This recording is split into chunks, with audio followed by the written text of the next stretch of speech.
Terakhir, sudah perjalanan duet bandit yang beraksi sebanyak 37 kali di wilayah Badung, khususnya Kuta Selatan. Sebab kedua pelaku yakni Yudi Christian dan Muhammad Iqbal Sidik diringkus Satreskrim Polresta Denpasar. Agar tidak melarikan diri, kaki kedua pelaku akhirnya didor. Kasus tersebut diungkap di Mapolresta Denpasar Jumat 13 Agustus.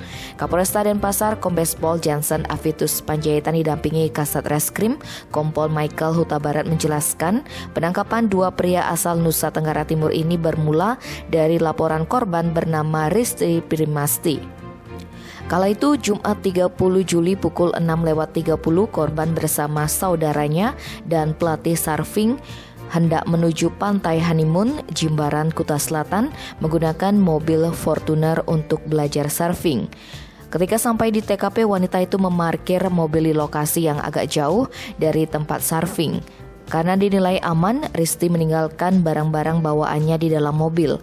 Saat itulah duet bandit tersebut beraksi.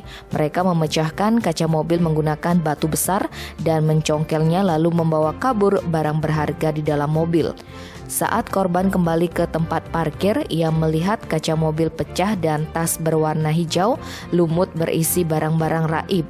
Korban pun melaporkan kejadian itu ke polisi.